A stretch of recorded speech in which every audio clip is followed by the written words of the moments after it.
This is the ARPA Institute discussion series, and we're happy to have today Professor Nerses Kopalyan with us, and Dr. Hriar Cabayan is going to be the moderator.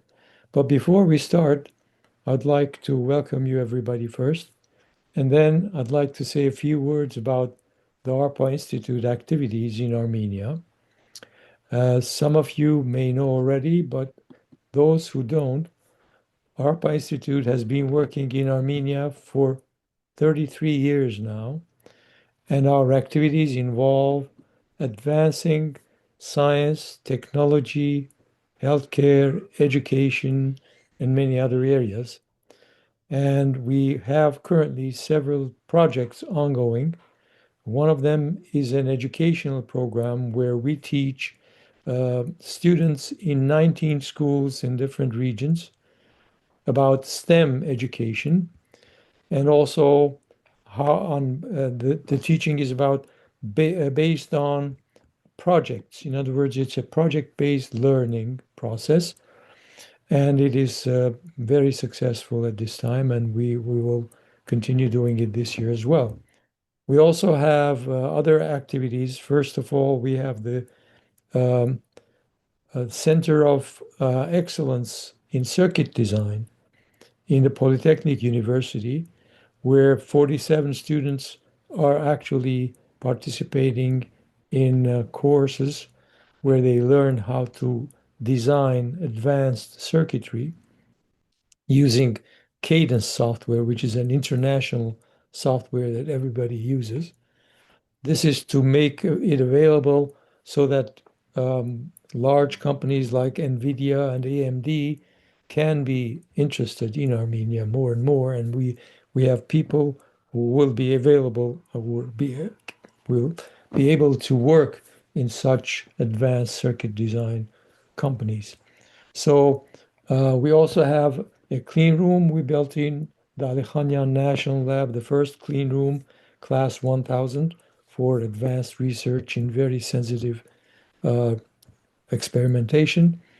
We also have an annual invention competition for young scientists, where any young scientist can participate and present an invention in any area.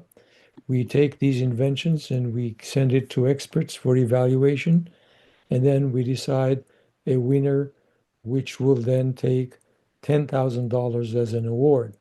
This year we have 11 um, inventions, and it is already their inventions are being evaluated. And eventually our inventions committee will send out the results. So we also have, of course, other activities ongoing with the university, Yerevan State University, and also other institutes in the Academy of Sciences. So we do all these activities by raising funds through donations. So we would like to ask you, if you like what ARPA is doing, please donate so we can do more in Armenia. Now, also, I'd like to make a disclaimer. Whatever is being discussed is not necessarily that of the ARPA Institute. It belongs to the discussants. So, thank you very much. And Hriar, um, the floor is yours. Well, thank you, Hago, for the introduction. And I would like to suggest that Nerses, that we go 40 minutes with you responding to my questions, and we will leave 20 minutes for Q&A. That way people can enjoy the rest of the day. They're busy Saturday, so you all have Nerses's bio, so I am not going to go in and read his bio. You got it. Everybody knows Nerses. He's a very well-known character. And I'm hoping you all have read the article. That will make the whole discussion a lot easier. If you haven't, you can still follow it. And I know Nerses will do a tremendous job, explaining the issues. And then as we go, like I say, we'll leave 20 minutes at the end for Q&A. please start posting your chat in the chat box, your questions. We'll go through them, as many of them as we can. And as Agop says, the session will be recorded. I know several people came to me and said, "Oh, I've got a commitment I can get out from," and so I told them, "No problems. You know, this thing will be recorded." So with that, I'm going to start with my. If that's okay with you, Nerses, I'm going to start with my first question to you. Uh, and here it goes. So, in your April 2025 article in EVN entitled Subversion and Electoral Interference, Russia and Armenia's 2026 elections, you argue, and this is what you argue, for Armenia, the variables shaping its security configurations slowly shifted after 2023. As a result, you go on to say, Moscow faces the conundrum of having lost immense soft power and social capital in the country, but still plays an outside role in Armenia's economic infrastructure. There's this over to you. Please expand. Thank you, Hriar, and thank you for the ARPA Institute for organizing this talk. Indeed, so we have seen, after Armenia's 2022 pivot away from Russia, decoupling away from Russia, we have seen a detachment in the security sphere, and we're seeing a slowly process of detaching in the energy sphere, but the economic sphere remains a lot more complex. If you look at Armenia's economic system, most of the economic infrastructure was dominated by Russia until very recently, and still a lot of Armenia's infrastructure is dominated by Russian interests. And with that comes broad Russian economic networks or Armenian financial individuals or interests with certain thing of economic clout that are part of also that broad network that tends to have a lot of affinity towards Russia. And these are what we basically call Russia's local economic proxies. So if you look at Armenia's economic system prior to the Velvet Revolution, it was no surprise to anybody, it was an oligarchic system. And so oligarchization creates a network of economic interlinked structures where exchanges, a dominance in certain sectors of the economy produce a broad systemic output, which tends to favor or be conducive to dominance or manipulation by an outside actor. In the case of Armenia, because Armenia found itself in Russia's dependency structure, the entirety of Armenia's economic networks, oligarchs, relatively wealthy individuals found themselves in this network. And so post-Velvet, while Armenia has proceeded to have quite a bit of democratic process, though it's still in the transitional stage, and seeing all these developments that we're seeing, the economic domain still has a large number, a dominant number, some would say, of Russian affiliated proxies in the economic network, in the economic system. And what a lot of the research shows, and this is not specific only to Armenia, we've seen this in Moldova, we've seen this in a post-Soviet space, we saw this recently in Romania. Russia tends to tap into those economic networks, into those sort of wide-ranging local proxies to advance its interests when it comes to subversive or interference activities. So that portion of the article basically addresses one important lever that Russia still has within the economic domain, and those are basically the local economic actors that serve as proxies when it comes to attempts at sort of broader hybrid activities and subversion activities. Well, thank you, Nerses. So again, let me remind everybody, we're going to go. Let me remind you, I have 8 questions for him. So please, we're not going to stop after each question. Post your questions in the chat box. We'll try to go through as many of them as we can. So now I'm going to go on with my second question to Nerses. In your article, Nerses, you go on to say, and this is what you say, Moscow has assigned its elite team to influence, destabilize, and potentially affect the 2026 parliamentary elections. You go on to say the Kremlin will operationalize informational rather than electoral work by sowing doubt, polarization, and social fracture. that can destabilize Armenia's democracy? Please expand. Of course. So what we saw about 5 months ago is that the Kremlin appointed an individual by the name of Andriy Kirienko to lead operations in Armenia.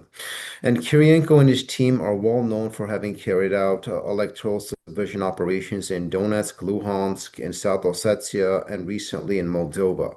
So this is Russia's A team that is designed to basically implement operations when it comes to electoral subversion.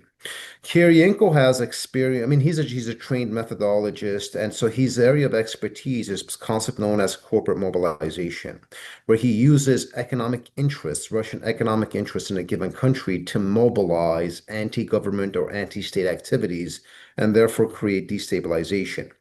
Now, in that context, when we've seen or the access that we have to some of their game plan, what Kirienko and his team are doing in Armenia is specific to an information warfare. Meaning, in my article, when I say their objective is informational as opposed to electoral, they don't have enough time to produce a candidate that could win in 2026. And so their objective right now is to basically recruit and develop candidates that could disrupt the process, while at the same time instituting fracture, polarization, and disruption in Armenia. What the team in the Kremlin excels at is creating what we call democracy fatigue, where society becomes exhausted of having to consistently fight for their democracy, while Russian levers, through various mechanisms, create doubt and seek to delegitimize the democratic process. This is why we make the point in the EVN report article that Russia's objective at this point isn't an electoral victory. They're very realistic about that, but rather utilizing information warfare to implement culture wars in Armenia, fracture, destabilization. More so, Kirienko and his team made it very clear in the information that we have that the local political proxies in Armenia have failed. They know that Kocharyan cannot win elections. They know that Sir Sarkisian's faction cannot win elections. So Russia has been recruiting and trying to find talent that they can put out there as a anti-West, pro-Russia alternative. They have not been successful at this point, and this is why they know they can't proceed with a game plan that seeks electoral victory. But they are simply not relying on the 26 elections. Russia always plays the long game. We've seen this in various parts of the post-Soviet space in Eastern Europe. So Russia's long game is very likely 2031. And so 2026 is designed to basically rupture the process in Armenia and enhance Russia's toolkit so they can develop their subversive capabilities down the line. This is why the article covered the informational component of it, but was very realistic in noting that the electoral objectives of the Kremlin are not there. And Kirienko and his team are also very, very realistic. They know that whoever candidate Russia eventually decides to put all its weight behind, the probability of that candidate winning is not going to be very high. But the objective isn't going to be electoral victory. The objective is going to be disruption. This is why we'll talk about this in a bit. When we saw developments with a Kremlin-linked oligarch all of a sudden coming into Armenia's political sphere, with Salva Karapayan all of a sudden enters the political domain, or when we have certain people within the church hierarchy that are basically thrust into political game. This is not happening in a vacuum. And there's a lot of evidence and intelligence that suggests this is part of the operations that Russia has been building. And again, Armenia is not unique to this. We saw Russia do this precisely in Moldova as well, tapping into certain clerical circles, tapping into local political proxies, and tapping into oligarchic and economic networks. So Kirienko's skill set is quite well polished in the domain of doing what he does. And so the fact that they put this A team together in Kremlin to concentrate on Armenia, this immediately was a red flag for all of us that we need to prepare for waves of Russian subversion and hybrid attacks in Armenia until the 2026 elections. Well, thank you. Thank you for these clarifications and explanations, Nerses. I'm going to go on the same thing, but before I do that, I see there's a very good question coming in on the chat box. Oh, there's another one coming in, so please continue because we are going to go through those. We're not going to just keep talking between he and I. We're going to go to your questions, but please post them. So my first question to Nerses, along the same theme now, and this will be good clarification to our audience. After 3 years of experience, Armenia has learned that Russia's overarching hybrid strategy will resolve around 6 operational tools. There's 6: information manipulation, civil society subversion, malign finance, cyber attacks, economic coercion, and kinetic operations. So, given this potential comprehensive and aggressive Russian campaign against Armenia, my question to you: how should Armenia enhance its resilience capabilities to withstand this campaign? Over to you. Well, Hriar, that is the million-dollar question, right? If Armenia had the complete resilience capacity, we'd be a developed country, and the Russia threat or the destabilization threat would not have been as high. But we know, and before I get to your question, we know, for example, that Russian activities have also been very common in Mexico, in the United States, in France, in Canada. So they're very good at this. So when developed societies with enhanced resilience capabilities and more developed security institutions struggle to combat this, Armenia obviously remains at a specific disadvantage. So when we see this, for example, in the domain of Russia attempting to penetrate and subvert civil society, Armenian civil society remains relatively healthy, and so self-correction and sort of consistent vigilance by civil society should suffice in mitigating the Russia threat. Also, Armenian civil society does an exceptional job in informing both itself, their partners, and also society on misinformation campaigns and attempts for Russia to institute cultural wars. And so, in that context, we're going to see Russia both attempting to penetrate civil society as well as penetrate Armenia's media ecosystem. Again, this is a playbook that they've used previously in other countries. It has worked well, and so we're anticipating for them to do that. The solution, obviously, is awareness and public literacy, right? I mean, a lot of the work that EVN Report has done in respect to this, among other civil society organizations, is to combat misinformation, is to educate Armenian society the dangers of these kinds of operations. But the Russian objective in this context is that if they can attack or rupture civil society's resilience, if they could proceed and continue with their cyber attacks, if they can disrupt Armenian society, that makes the democratic process that much harder to consolidate. And so this is part of the same toolkit that we have seen. I noted the economic factor, so that also is part of the toolkit, obviously. And then there's the unique one that Kirienko's team is very good at, and those are the cultural wars. They have extraordinarily deep understanding of the societies that they work on, and so they know how to penetrate and basically instigate cultural wars. We saw them use a lot of these operations in the United States on Facebook in the 2016 elections, tapping into cultural sensitivities, racial sensitivities, so on and so forth. They've been doing this extensively in Armenia as well, right? Between sort of, the wings of Armenian society that are supposed to be more nationalistic and more patriotic than the other wing, tapping into a notion of traditional values against selling out to the West, critique of American presence in the region, the threat of Western presence, and sort of the extolling of Russia's presence. So they try to create ideationally a polarized society, and they tap into the cultural wars.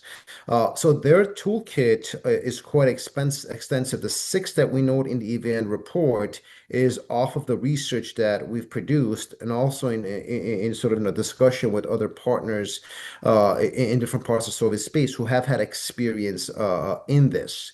So in that context, these are based on empirical observations, and we know that Kirienko's team out of the Kremlin is going to be utilizing this toolkit. Very, very well. Thank you. Thank you, Nerses. So let me go on to my fourth question here. And I think we're doing good, staying on schedule. Please continue posting your questions, please. So my next question to you in this context, you state, as Armenia continues to enhance its resilience capability, it will need to reach out to its international partners, private sector groups, not only domestically, but also from Europe and the United States, with specific experience in countering hybrid attack and influence operations to enhance its whole of society approach to defend its electoral and democratic institutions. Broad, great vision. Please explain this to our audience. So we know that both the United States and Europeans have been offering quite a bit of funding to Armenia since 2023 to support resiliency capability. Europe at one point took the lead on this, but the United States has come in supporting in cyber training and sort of, strategic communications and specific tactical support in a lot of these areas. International partners understand the danger that Russia's subversion activities entail. They also understand that when we have situations that can lead to regional instability, such as Azerbaijan being able to tap into these developments, which further diminish Armenia's resiliency capabilities, they create a further fracture and potential destabilization both domestically and regionally. So both the Armenia's partners in the West, as well as private sector interests, are being integrated in what we can call Armenia's resiliency architecture, which makes up one part of its comprehensive security doctrine. But there's something very important that we need to discuss here. Nascent democracies, transitional democracies, remain extremely vulnerable. Armenia's case is profoundly unique because on top of this vulnerability is a security dilemma, where you have Azerbaijan breathing down Armenia's neck with a threat of an invasion any day, while Russia utilizes its expansive toolkit to target Armenia's capability. On top of that, we have domestic actors that basically align and advance Russia's interest to destabilize. So Armenia is not simply dealing with the vulnerabilities of an average transitional democracy. It is dealing with that on top of a security dilemma where it was surrounded by predatory neighbors. So when we look at all those developments, right, resiliency capacity or developing institutions that are able to combat this becomes that much more harder.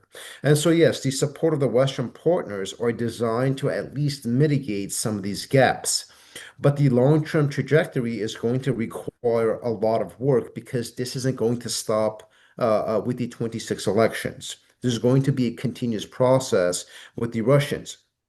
So to answer your question, indeed, Western partners are providing the funding, the financing, and the initial basis of how Armenia could develop its resilience capacity. After establishing that foundational framework, then it could proceed to engage partners in the private sector. And of course, aligning with that is the extraordinarily important role that Armenia's civil society is playing. There's a reason why Russia is targeting Armenia's civil society because it understands that Armenia's civil society is the backbone of its democracy.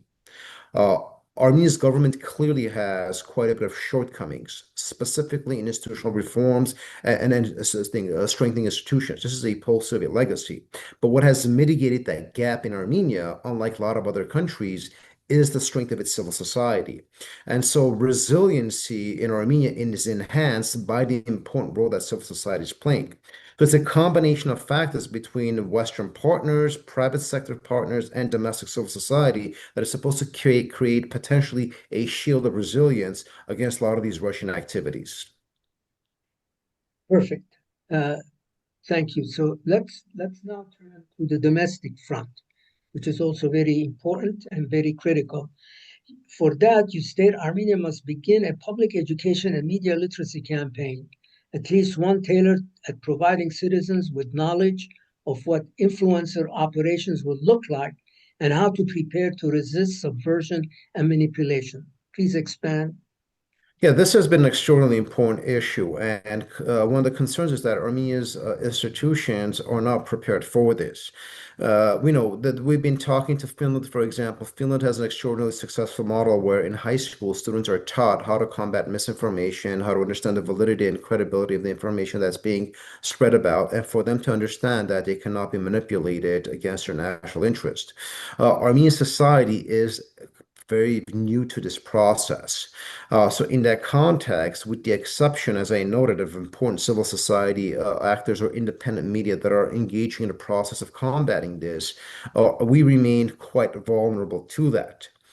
Furthermore, our educational system is not designed to be able to basically instill or train our young children or even, young adults and teenagers in this domain.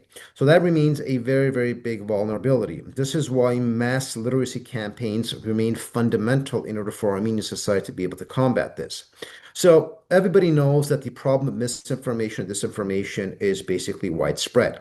What you have in Armenia is a three-tiered problem. One, a lot of the information comes from Russia or is in Russian language. Combating that itself becomes complicated.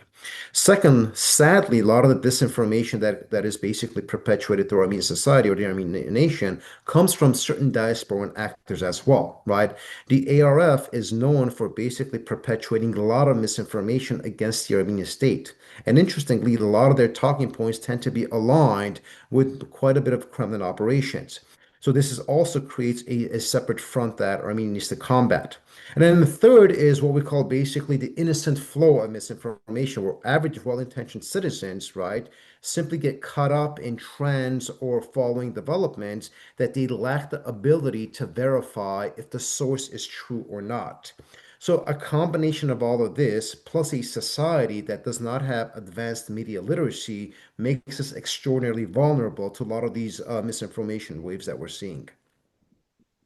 Well, thank you. I just want to remind everybody we have several good questions. Please keep posting them. We have 20 minutes at the end where we will go through these questions. So my next question right now, I'll be expanding it a little bit beyond what you wrote in your article, Nerses. But these are so my sixth question: can you please provide your perspective of potential peace agreement with all shifting interests and Azerbaijan taking strong anti-Russian stand? Broad topic, but I know you can deal with it. I'll try to make this concise. Again, this is something where we've had a lot of misinformation spread in the diaspora, and it has been very, very concerning, and it's doing a disservice to a lot of diasporans. Right now, what we have are two parallel processes. You have a peace process between Armenia and Azerbaijan. A draft agreement has been negotiated and reached, but Aliyev is not going to sign that anytime soon. Aliyev creates all these artificial barriers to sign the peace treaty, and therefore we understand that for him, it's a continuous process of him obstructing the negotiation framework. So that is the peace process. The terms are agreed, but Azerbaijan is creating a set of preconditions which are quite problematic for Armenia. So that's being worked through. The other process that is being done in parallel, which is separate from the peace process, is the US proposed transit route. And there has been a lot of misinformation about this as well. And it's not surprising that the root of this have been a lot of Russian operations to disrupt it. And sadly, certain diasporan circles have run away with these Russian talking points. But for what we have seen is that the main reason or the main argument that Azerbaijan makes is that they are demanding interconnectivity and a transit route, right, that connects Azerbaijan to Nakhichevan. And their argument has been based on the November 9th agreement or statement, and based on what Russia had said they would do, and based on what they consider Armenia had committed to, even though Armenia has not committed to this, that Azerbaijan is owed a quote unquote corridor. Okay. And so their argument has been if we don't get our corridor, we will use force to achieve it. So the United States comes into the process and says, listen, we understand that this is the main barrier in leading to normalization. And so the United States said we are going to offer a solution. This is the so-called US proposal to the transit route issue, not a corridor, but a transit route issue. And should both sides agree to this, you will have normalization between the both parties. And then this normalization would then make it more conducive to signing a peace process. So the US proposal of a transit route, and we could talk about the nuances or the specifics of that proposal in a bit, but conceptually, the objective of the United States coming in, right, being a formal guarantor of this transit route happening and interconnectivity developing between Armenia and Azerbaijan. The objective of this is to mitigate Azerbaijan's argument that if it doesn't get what it wants, it would use force. So by alleviating that issue and creating interconnectivity through American presence, okay, that solves the problem. And then from that point on, we could then proceed to talking about a peace process. So the US proposal of a transit route is separate from the peace process at hand. Sadly, what we have seen is that in the diaspora's information fountains and networks and media outlets, the two have been lumped together. This is not the case, right? And so if the United States could pressure Azerbaijan and Aliyev into agreeing to the US plan, then you would have normalization, and the United States could play a constructive role in enhancing trade, commerce, etc. in the South Caucasus, which would make it that much harder for Azerbaijan to try to use force. So in this context, we're talking about a layer of soft deterrence that is going to stop Azerbaijan from using force. And then down the line, we could then attempt to sign a peace treaty with them. So these are two separate processes. So in that context, there's the US proposal, and then there's the Armenia-Azerbaijan negotiated draft agreement. The peace proposal, right, is a complete different phenomenon. The transit route proposal is the most realistic thing that we're working on right now. And so if we could separate the two and understand one is designed to normalize and create stability, while the second one down the line can be achieved after you have normalization and stability, well, then we have a much better understanding of where things stand on the matter. Um, I think you addressed another question I had. You've already addressed it, but I will. Can you please expand a little bit and explain to our audience how will Iran respond to this? You know, my understanding has been opposed to such a route. So can you explain to our viewers what your understanding is regarding this issue? That's a very good question. So again, there's been a lot of conflation on this and confusion. Iran's number one issue has been that they can never accept a third country, a foreign country, absorbing Armenian territory to its north, to Iran's north, and blocking Iran's access into its northern routes. That has been Iran's fundamental position. And that has been designed to make the point that if Azerbaijan uses force to invade and create a so-called corridor with Azerbaijani troops, that would be unacceptable to Iran because it'll cut off Iran's access to its north and it becomes an extraordinarily strategic problem for them. The US proposal is completely different, and that's why Iran has been highly positive and receptive of the US proposal. The US proposal is not about boots on the ground. The US proposal does not violate Armenian sovereignty. That territory that is going to be utilized for a transit route will be developed under Armenian law and consistent with Armenia's rules and regulations. In that context, Iran has no compunctions with a transit route crossing Armenia if it is going to be consistent with Armenian law and Iran's access north is not going to be cut off. So these are two different points that have been conflated that confuse people. And so the American proposal that Armenia has been very positive on, while Azerbaijan has still not agreed, is precisely designed to create a commercial transit route. Now, whether that's going to be operationalized for logistical management and functional reasons by a third party, which could be a third international corporation, a logistical company, whatever that could be, that will still operate under Armenian law and consistent with the Armenian constitution.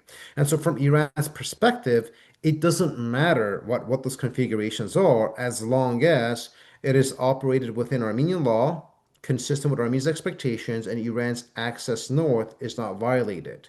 So Iran's response, and Iran's ambassador gave a comprehensive press conference soon as the US proposal or aspects of it became public, and his response was very, very positive. And the Armenian side has been communicating with the Iranians consistently on this, all the way from the Secretary of the National Security Council level to the foreign ministry level, and Iran's response has not been obstructionist or problematic. So in that context, we are not anticipating any issues from Iran because we have transparency with them, we have clear communication with them, and the proposal that they have seen and the terms of it is acceptable to them because it does not violate Iranian interests. Perfect. Thank you. Thank you very much. By the way, we have pretty good attendance today. That's great. It means that a lot of people were interested in the topic and interested in your article.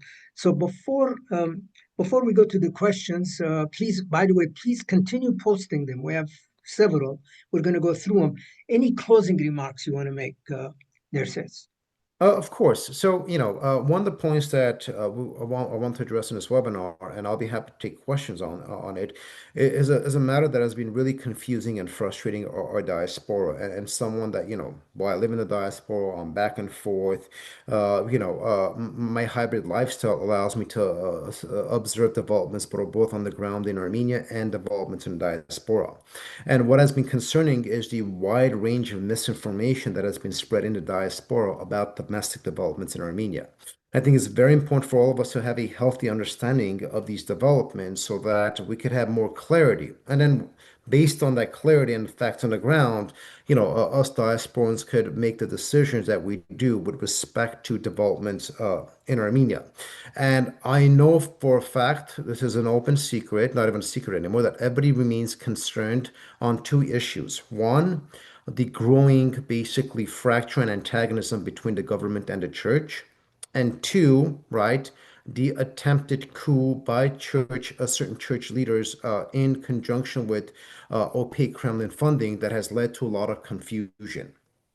So these are two separate processes that I want to discuss. The political process is very, very distinct, right? The political process has been going on from some time. Ever since the Velvet Revolution, there has been antagonism between the democratic government and the church leadership. Not the church as an institution, but the church leadership. And that has slowly basically grown and metamorphosized into severe antagonism, where the church leadership has called for the resignation of the democratic elected leadership, while at the same time, the political team leadership in the government has gone on rhetorical campaigns and sharp attacks on the church. This has been the political process. And very recently, it culminated in a very, very intense discourse between the church leadership basically being entangled in the cultural wars in Armenia, and more specifically, the church leadership, not the church as an institution, but the church leadership becoming agents of the Russian Institute of Cultural Wars in Armenia to create fracture and destabilization. And the government politically going on a counteroffensive, specifically led by the prime minister against the Catholicos. So this is not happening in a vacuum, right? What we are seeing is that a severe case of conflict developing between a church leadership that is throwing itself into the culture wars and the government's political leadership going on a counteroffensive. And, and that process obviously has created a lot of confusion. That is very separate than the legal cases that we have seen, right? The legal cases that we have seen is that there's extensive evidence, corroborated and substantive evidence of certain church leaders, like Bagrat Sirpazan, Balkan Galistanyan, like Kremlin-linked oligarchs, like the ARF leadership, where they are recorded planning political violence, subversion, assassinations, public bombings, so on and so forth. So the legal process of certain church figures in alignment with the ARF and Kremlin-linked assets to destabilize Armenia is very separate from the political conflict that we have seen between the prime minister and the Catholicos. So we need to understand that these are two separate processes. One could have opinions on the political clash between the two sides. Absolutely. Okay. And that is not a position that I can take. But when it comes to legal case, the empirical facts on the ground, when there's overwhelming evidence right? Recorded evidence, corroborated evidence, substantial factual evidence of church leaders like Bavrat Sirpazan, like Deacon Hakopian, being recorded talking about assassinating the prime minister, talking about assassinating Foreign Minister Mirzoyan, talking about assassinating Alin Simonyan, Speaker of the House, and then talking about would they get away with it, or what political positions will they be able to secure after these assassinations. When you have concrete conversations like this, right, that are recorded and then corroborated, this no longer becomes a political issue. This is a case of organized criminal activity to institute political violence. So, in the face of this extensive evidence that we're seeing, you have a situation that is clearly being designed to destabilize Armenian society. So in the confluence of this, you have other developments as well. Everybody knows what happened with Samvel Karapetyan's arrest, right? Once more evidence comes out, people will understand that his opaque funding and his involvement in the attempted coup were the basis of his arrest. But more specific than that, right? What we are seeing is a confluence of Kremlin-linked interests with that of the church leadership. So, for example, when you're seeing protests being organized by Russian proxies in Armenia in support of an oligarch like Karapetyan, and then these protests are being led by Garagin II's brother, who's the Archbishop of Moscow, who flew to Armenia to lead protests for a Kremlin-linked, Western-sanctioned oligarch, this creates severe problems for Armenian society. Now, much of our diasporans are not privy to the specifics of this information, right? Most don't have not seen the evidence that basically ties these activities together. So what a lot of diasporans, right, and very honestly and genuinely see is an assault against the church. But that is not the case, right? The criminal proceedings have nothing to do with the church as an institution, but rather certain figures in the church who have been working with the ARF and Russian proxies through opaque funding to destabilize Armenia.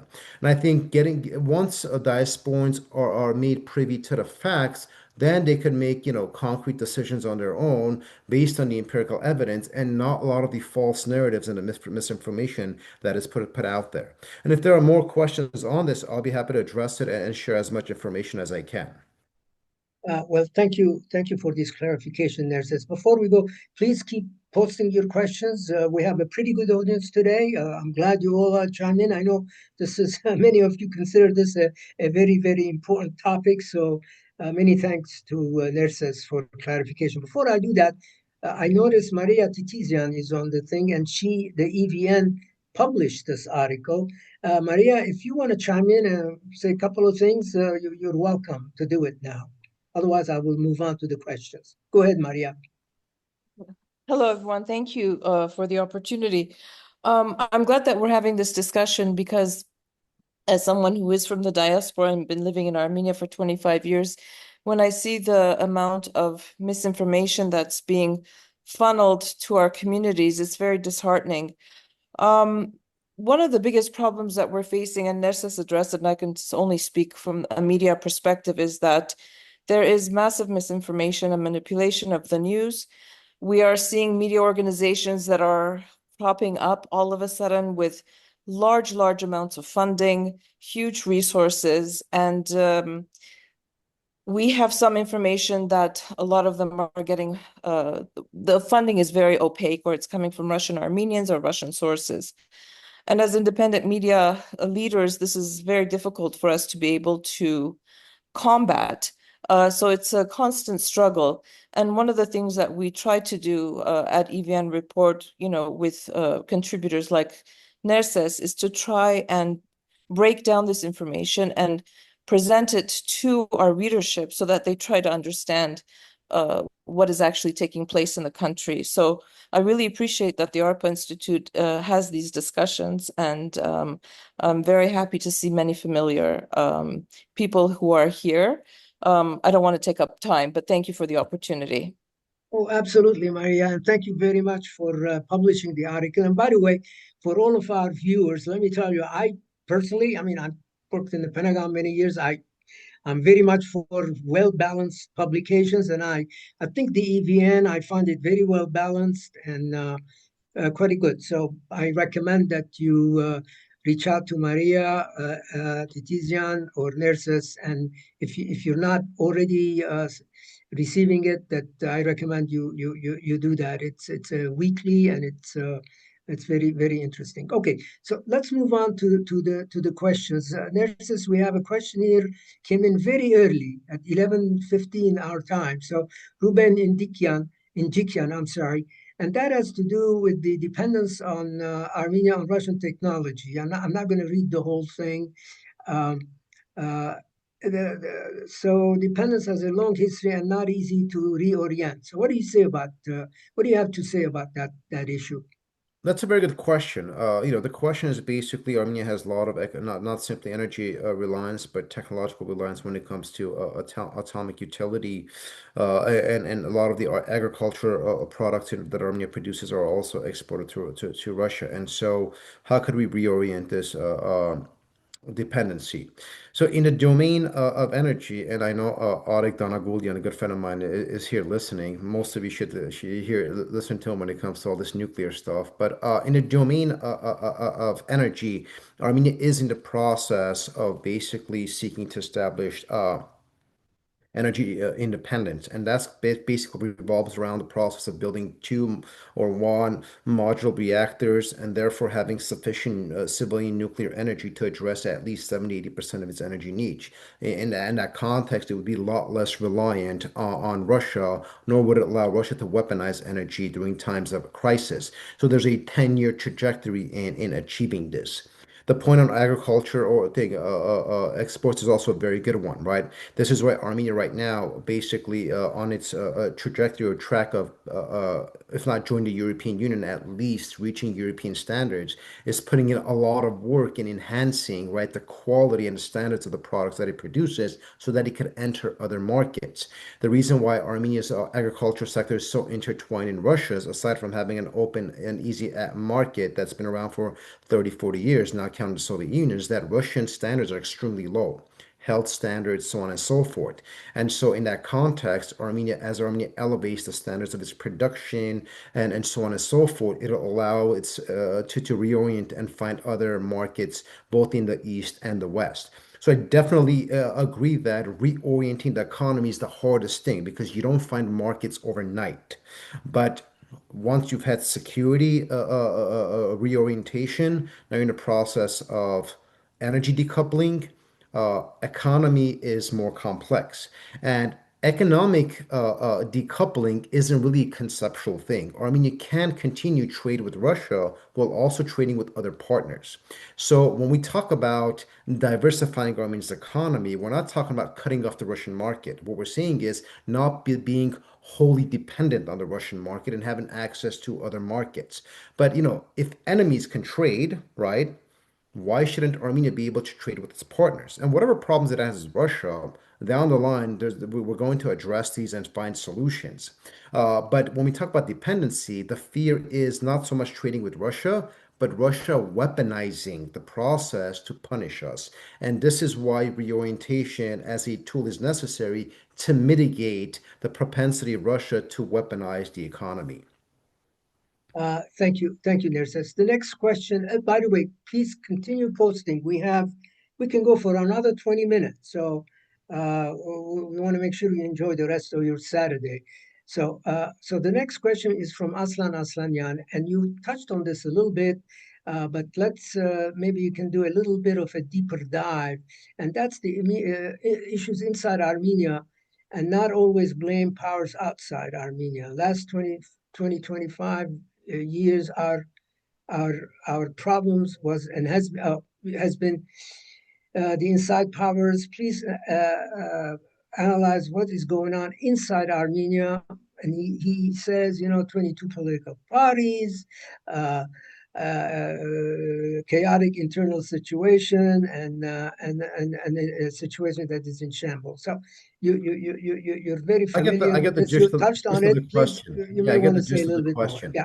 So, Armenia's external problems or geopolitical problems are a confluence of both outside powers and our domestic developments. So there's not a single variable that fully explains it. Blaming Russia for the collapse of Armenia's security architecture or Russia's refusal to abide by its treaty obligations is a very legitimate argument. So you can blame Russia for that. But what we cannot blame Russia is for our lack of democratic development for the last 30 years, our lack of economic development for the last 30 years, us accepting a corrupt oligarchic system for the last 30 years, and then complaining, why don't we have developed institutions or a strong army? Well, if you're corrupt, if you embezzle, you can't have anything professionalized. So I agree, those elements are internal processes, but the external also heavily influences and shapes the internal. So this is kind of the conversation that we're having. But to provide an analysis on domestic developments, in the 2021 elections, it was in 22 parties, right? It was 36 parties that basically participated. But political parties in Armenia substantively don't mean anything. An individual can get together with 10 friends, file and form a political party. It's not like the United States or developed democracies where you have institutionalized parties. In that context, in Armenia, you're basically talking about one or two institutionalized political parties that are able to perform nationwide, and then a bunch of ad hoc coalitions that form or collapse based on electoral outcome. Now, what is the reason for this? Well, like most nascent democracies, right, Armenia has not had enough time to develop democratic political parties. Two, Armenia's opposition takes up a lot of the space, which doesn't allow for a democratic opposition to form, right? Because Armenia's opposition is consumed by the illiberal or pro-Russia wing, they basically absorb any space in the electoral field. And so what you have structurally is basically a two-tiered system. The Democratic faction led by the Prime Minister's party, and at times supported or joined by civil society and other democratic groups, and then the anti-Russia or pro-Russia and relatively speaking anti-democracy opposition. And so anytime a third party democratic force tries to enter Armenia's political field, what happens is that the average Armenian citizen, right, does not want to waste their vote on a third party if they have the fear of the previous regime returning. And so that fear basically diminishes pluralism in Armenia and consistently offers a wider electoral dividends for the Democratic Party in power. Now, when we look at the Yerevan municipal elections a few years ago, we actually saw a healthy sign of pluralism where five parties performed very, very well. And Civic Contract, right, the party in power, actually had to form a coalition because they were not able to get a majority. So these are signs that you are seeing elements of pluralism forming. But at the national level, right, until the illiberal opposition is electorally diminished and you have democratic third way parties absorbing the electoral field, we're going to be having this issue. So I would not pay so much attention to the number of political parties, but rather the number of institutionalized political parties. And those sadly remain limited. But Armenia, again, is not unique, right? Most post-Soviet societies, most nascent democracies, because they don't have a history of political, of democratic competition, of party building, of party attendance, this is a slow process that we're seeing. Thank you, Nerses. So now let's shift gears a little bit. We have a question from Aram Dalsian, and he wants you to say something about the status of the army reforms and when it'll become an effective factor in Armenia's resilience capabilities. This is a very, very, very important and existential issue. So whatever you say, I'm sure people will appreciate it. That's a great question. I could share only what I'm permitted to share. Armenia's military reforms definitely are in full swing. With general knowledge that society or most in diaspora have of the weapons purchase that Armenia is undertaking with India, with France, with European partners, you are seeing an exponential increase in capability. It doesn't mean that by virtue of those purchases, has automatically addressed the power of disparity with Azerbaijan. But it is a building process. Armenia right now is spending about $1.5 billion in weapons purchases. where in the past it wasn't even spending 200 or 300 million, right? So we have fallen behind to such an extent that developing resilient capacity is going to require both a lot of resources and also time and effort. So that is the weapons procurement is one part of it. The second, of course, is military reforms. Armenia traditionally had a Russo-Soviet army, which fundamentally proved to be a failure in both doctrinally and operational capacity in the 2020 war. And so Armenia is now trying to transition from a Soviet Russo army model to a more NATO mobile force model. And what we're proceeding with is what I've written about extensively at EVN report, and I've also helped develop Armenia's national security strategy on this, is the notion of a porcupine model, where Armenia will be a highly effective, small, defensive democracy, basically looking like a porcupine. And part of that is porcupine is a highly resilient animal, right? It's not strong with respect to attacking others, but even the strongest animals refrain from attacking the porcupine. So within the terms of analogies, right, when you look at resilience capacity, you're looking at having the right weapons, investing in those weapons, developing the right infrastructure, and then, of course, reforming your army, where you transition from a model that failed to one that is more conducive to resiliency. Are we there yet? Of course not. When will we be there? In approximately 3 to 5 years, Armenia's resilience capacity would be sufficient to deter Azerbaijan from invading. This doesn't mean it'll go on an offensive and reclaim territories, nothing like that. But in 3 to 5 years, Armenia's military will have a resilience capacity where Azerbaijan would have to think twice, 3 times, 10 times before attacking Armenia because it'll be too costly for them. So this is kind of what we're talking about. And this is pretty much all I can share with respect to military reforms. Okay, thank you, Nerses. That's very concise, and yeah, given the security issues, you've done pretty well. So let me go on here, and let me make sure I understand Ruben Injikian's question.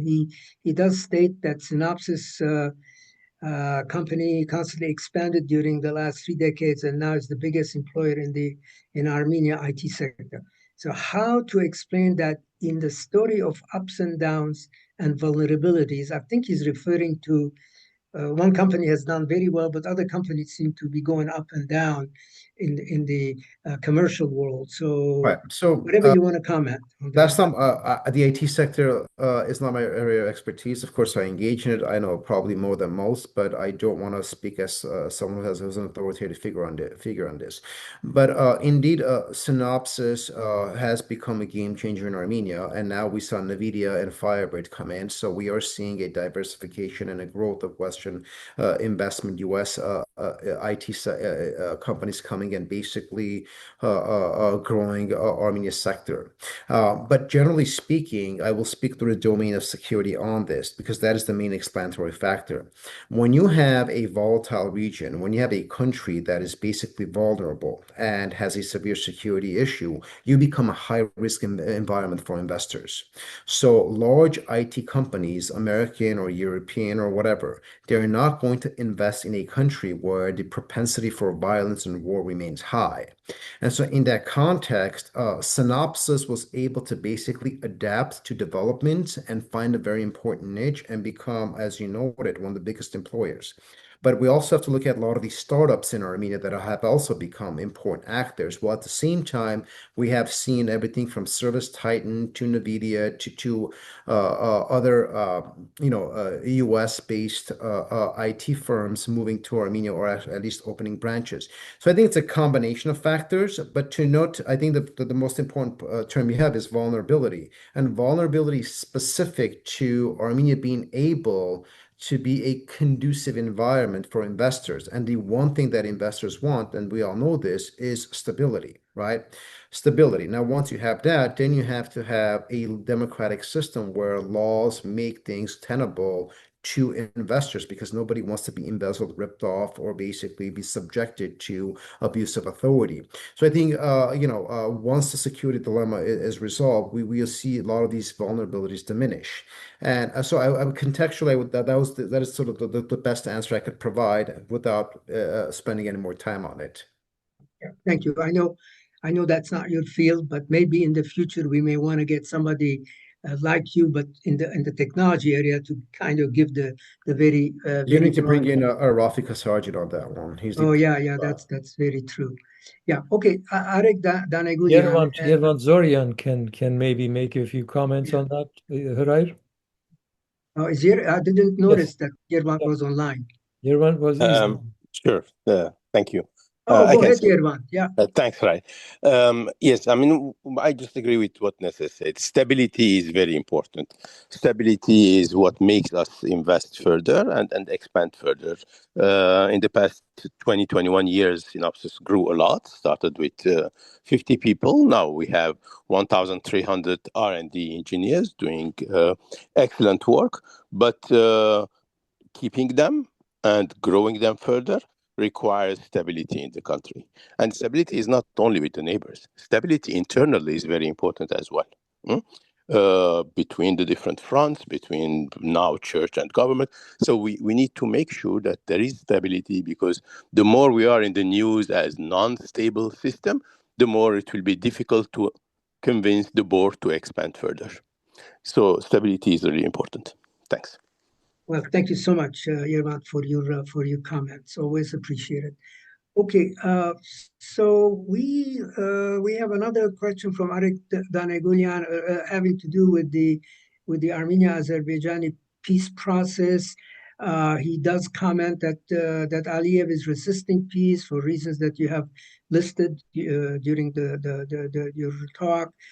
So his question is, do the current Azerbaijan-Russian tensions increase Aliyev's interest in peace with Armenia, or at least reducing its resistance to the idea of peace? So That's a great question. I am one of those that is not taking the Azerbaijan-Russia tensions as one that is basically going to rupture their macro or structural relations. So in that context, these, I think, are minor level internal quibbles. They do tend to intensify from time to time. They fluctuate, but then they have ways of resolving it. So I wouldn't put much emphasis on that with respect to trying to figure out if that affects Azerbaijan's or Aliyev's behavior. And so in that context, I think Aliyev remains resistant to peace because it's in his strategic interest to keep basically using the power asymmetry to advance his regional ability to force terms on Armenia. Whether tensions with Russia increase or decrease, that's not going to change much. I think the only thing that will diminish Aliyev's resistance to peace or force him to change his behavior is immense pressure from the United States. And part of the process that we're seeing right now is that Washington is actively engaging in trying to convince, and I'm using a delicate word, convince, more like pressure Baku into agreeing to the U.S. transit route, a proposal which will then eventually produce some iteration of peace. So I think looking at through that lens provides us a better contextual understanding. The Russia framework, Russia and Azerbaijan do not want peace in the region. It's just incommensurate with their interests. So they may disagree on a lot of things, but they do agree on the fact that they want to maintain the region's authoritarian orbit, and peace is not conducive to that. Okay, now Armin Marsupian has a question regarding the internal politics within Armenia, and he would like you to comment on Pashinyan's real Armenia ideology, which is pushing in many forums, which he is pushing in many forums. He says this is very divisive for the diaspora and it appears to throw the Artsakh people under the bus. That's a very good question. I'm not a spokesperson for the Armenia, so for the government. So what I will do is I will explain the contours of what the Prime Minister's real Armenia ideology is trying to achieve. And the logic is very, very straightforward. When we talk about, from their perspective, historical Armenia, we're basically making claims on neighbors' territories. And that allows countries like Azerbaijan, like Turkey, to weaponize that against us. If Armenia was a strong state like Israel, for example, we would have no problems with the quote-unquote historical Armenia ideology, which many in the diaspora support or push. But when you're a vulnerable state surrounded by predatory neighbors, and you have an ideational precept that says, Eastern Anatolia is Western Armenia, historically accurate and true, I agree. but that cannot be state policy, right? Or, you have positions that another neighboring state says, well, if you have claims on my territory, then why can't I use force against you? So the real quote unquote Armenian ideology is designed to basically give Armenia breathing room with respect to the impossible security situation it finds itself in. And it's also designed to basically signal to the neighbors that, listen, Armenia is pragmatic, hence the use of the word real, that the historical configurations, what extraordinarily important to the Armenian identity, cannot define the current interests of the state. Armenia could not advance the historical justice issues that we have. Armenia cannot address the problem of the genocide that we have with Turkey. The Republic of Armenia does not have the capability. So instead of engaging in performative rhetoric, which no Armenian government was able to achieve anyway, the real Armenian ideology is designed to mitigate the level of threat from neighbors who use our traditional perspective or our traditional ideology against us. Now, of course, the problem here, I think most rational diasporans understand this makes sense.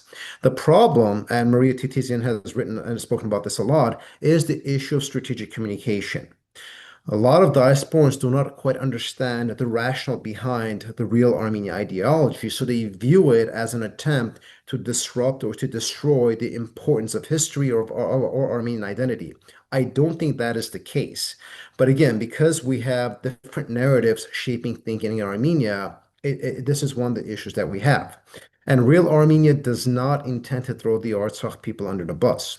Note that the government has been expanding extensive resources, social programs, funding, and economic system to our Artsakh, population. They're Armenian. There is no difference, obviously. So in that context, what do we mean when we talk about throwing them under the bus? If the argument is real Armenia does not try to reclaim Nagorno-Karabakh, therefore Artsakh Armenians cannot return, and if we're qualifying that as throwing Artsakh people under the bus, that is a very unrealistic postulate, because if Armenia could have kept it, it would have. So the alternative discourse here is that to continue making claims on Nagorno-Karabakh, even though historically right, okay, there's no argument there, right?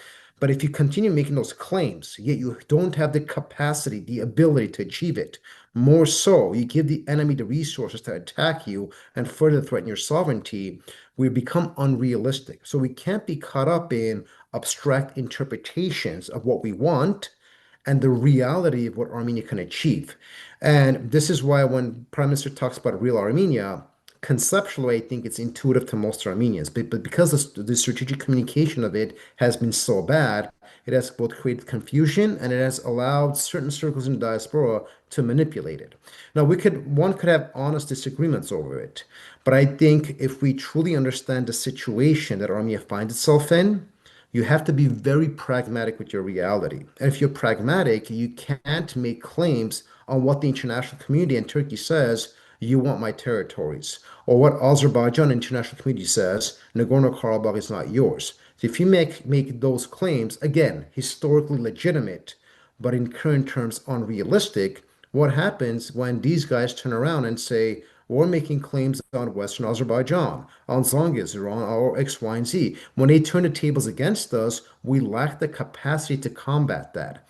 And so there is the security environment that is leading to this sort of quote unquote ideology. I think if we have a healthier understanding of it, we would view it as being less divisive, and not about throwing the Artsakh people under the bus, but understanding the true capabilities of the Republic of Armenia and not engaging a lot of the empty jingoism and the faux nationalism that we saw in the past, where we engaged in chest banging and conquering this and conquering that, when in reality, we never had the capacity to do that. So I think we need to look at this rather pragmatically and less through the lens of some abstract iteration. Thank you. We have probably maybe another 5 minutes left here. The next question by Susan J. Provide references and sources. There's so many, Susan. So how do maybe you can give a list to Hagop and he can put it out in the next publication, maybe part of the, Yeah, I don't know, up to you. I would say read EBN report. If you follow Armenian language developments, the prosecutor's office, the investigative committee's office, civil society organizations, a lot of these evidence in Armenia is out there, it's discussed, it's presented. Sadly, it's not translated into English as much.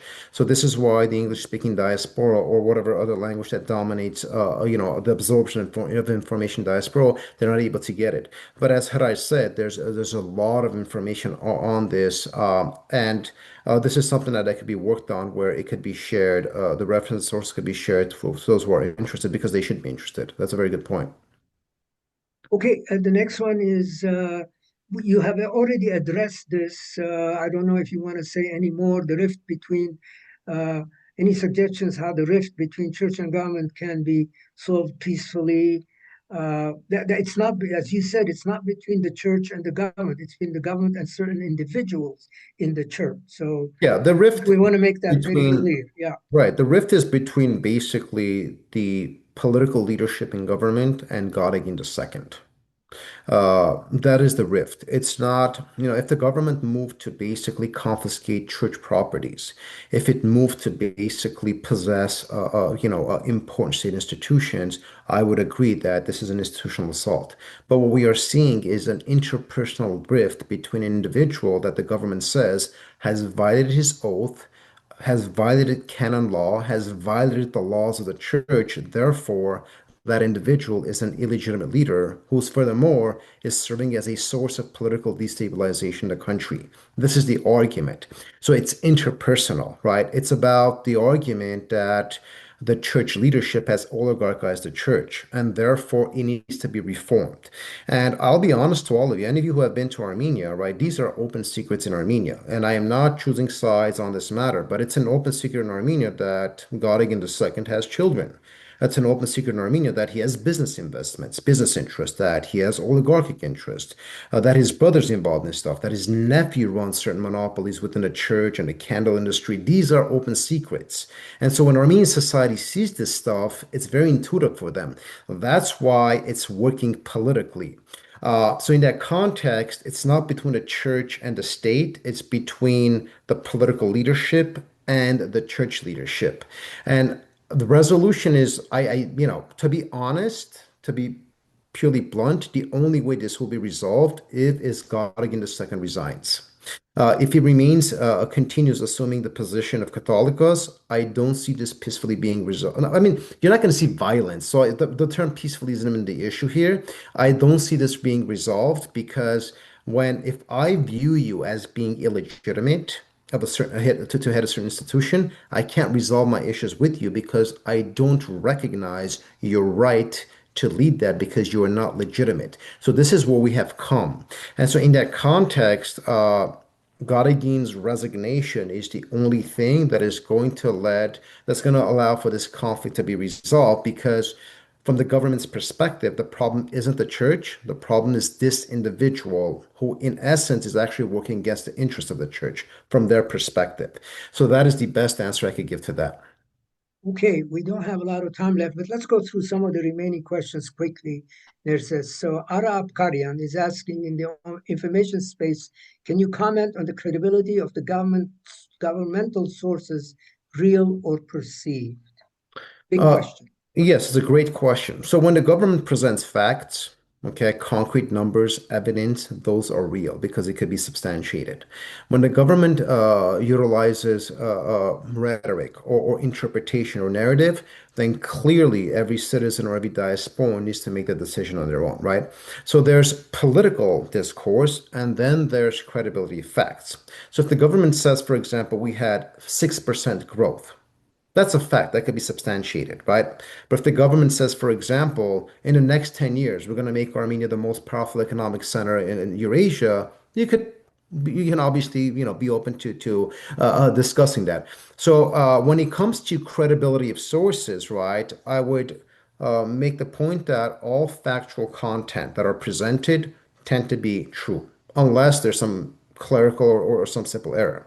When it comes to the political discourse, that is open to interpretation, and everyone has to utilize of their sort of, deductive skills, critical thinking skills to come to a best assessment of it. Okay, in the next question here, there's a big pushback by Harry Bronosian. It says that this is nothing but anti-Russian, pro-West propaganda, and on and on. So, well, it's a question. Yeah, I mean, Harry, I don't know what to say, but you're free to your own opinions, of course. But these are the opinions of Nerses, and we wanted them to be brought out. So I'll continue here, and then there's highly important use of. So there are people here who are thanking you, Arek Donagulian. So the next question by the ARPA Institute, what about the media outlets, especially the local news media outlets? How are they independent and provide balanced information? That's a good question. That's an excellent question. I'll be honest, with the exception of EBAN Report and perhaps HEDC, there are very few independent media in Armenia because Armenia does not have a tradition of independent media. And so you have media outlets that are basically dominated by oligarchic interests or pro-Russian interests, and then you have media outlets that are dominated by pro-government interests. So in that context, right, the issue isn't the delivery of news. The issue is the interpretation of news and the framing of the news. So this remains an important problem in Armenia. That is a very, very legitimate question. And so unless, we see more media literacy, we see enhancement of journalistic quality, this problem is going to persist. Also, we have to understand that Armenia does not have a tradition of journalism. Armenia's journalists in the Soviet system, there was no journalism, right? So there was no balanced news. And in the post-Soviet system, you had basically an illiberal, non-democratic regime. In these kinds of regimes, you don't have independent media. You don't have information that is basically produced independently and objectively. So Armenia's media ecosystem is still a baby, right? It's a couple of years old. And so for this new media ecosystem to be able to produce highly independent and balanced information remains very, very difficult. It's very few, like EVN Report, where, we have individuals that are trained in the West, so they bring their etiquette and skills to Armenia, or we bring a lot of interns from the United States to Armenia, or you hold media festivals, you grow visibility, you bring outside journalistic talent, and then you could start having these things. But my answer is that because Armenia's media and journalistic system is so young, it's simply underdeveloped. And when you're underdeveloped, you can't have the level of independence or balance that we're so used to in our Western media. Great. Okay, thank you. So next question by David Nanigian is, why are the strategic communications from the government of Armenia so poor? That's a very, very good question. Because there is no history or a school or, a capacity for strategic communications. The concept does not even exist or has not existed in Armenia, right? So in the United States, strategic communications, it's a science. You go to school, you train, you have exercise, you work in certain firms, you develop the skill set, and you keep enhancing it. In Armenia, you've never had this. In the Soviet Union, you did not have it. In a non-democratic Armenia, you did not have it because there was no need for it. Strategic communication is a mechanism of communicating to a democratic society, right? If you're a non-democratic society, and I know that David knows this, these contours really, really well, you care not about strategic communication to your people. And now you have a nascent democracy that really does not have the skill set, the tradition, right, and the capacity of strategic communication. So it's a lot of ad hoc attempts or a lot of band-aids being used to solve problems, and that's why it's a collective problem. That's not an excuse. That's just an explanation of why this is the case. Now, the prime minister, the government, communicates really well with their base. So when we talk about strategic communication, specifically within Armenia and within the specific electoral base, that's his bread and butter. He does really, really well. Outside of his base, to those who are in the diaspora and who are Western speakers, who are basically part of the, outside presence, diplomatic corps, so on and so forth. Indeed, strategic communication is an issue because that is a skill set that Armenia never had. USAID had allocated $14 million to support enhance Armenia's strategic communication platform. It's a work in progress. I think part of the project was canceled, but still they're proceeding in at least providing technical support. So the long-winded answer is that you can't be good at something if you've never had that skill set to utilize. Okay, we thank you. We have a comment here from Areg, and he just restates what you basically have already said. Moral justice is of course important, but we need to live in objective reality. So that's a very important comment, Areg, and I hope everybody would read your comments there. And a closing remark from Anne Karagosian. Anne, thank you very much for your comment. Anne says this has been an exceptionally helpful webinar with significant depth and breadth, as well as thoughtful discussion. And she thanks you and the ARPA Institute for hosting the event. Okay, well, I think we've come to an end. Anything final comment you want to say, Nerses, to your audience? I will simply make the point that the objective of this webinar is basically to give sort of an empirical, clear understanding to the diaspora and to fellow diasporans on what's going on in Armenia. I will consistently make the point that please don't fall into social media narratives, ecosystems, and things of that sort, because that basically does a disservice to our diaspora. I am somebody that's on the ground, so I'm between both Armenia and the United States. I have a healthy understanding of developments. There are things that I agree with, there are things that I don't agree with, but I think falling into narratives that basically create more fracture and sort of a polarization does a disservice to the Armenian nation. So in that context, right, if we want a healthy understanding of developments, we just need to be more cognizant of where the information is coming from. And that itself, I know that in itself is a difficult process, but substantively, I think we need to engage in developing a better understanding of what's happening in Armenia, the grounds in Armenia. My biggest concern is that a lot of diasporans, and it's not a criticism, it's just a reality, are either disconnected or do not truly understand developments on the ground in Armenia. So based on limited information, which is not their fault, they try to make informed decisions or informed opinions. And I think that creates a lot of confusion and disconnect. Well, with that, with those closing comments, I want to thank you, Nerses. I want to thank the ARPA Institute for hosting this, and of our great audience and the great questions you have sent. And so we'll see you again at the next session. And by the way, thank you for EVN and Maria Titizian for publishing your article, which I thought was Thank you, Hriar, and thank you, Nerses, for this Thank you, ARPA. explanation. And thank you, everybody, for the nice questions.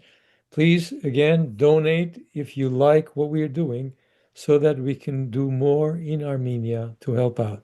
Thanks very much, and we'll see you next time. Have a great weekend. Yes.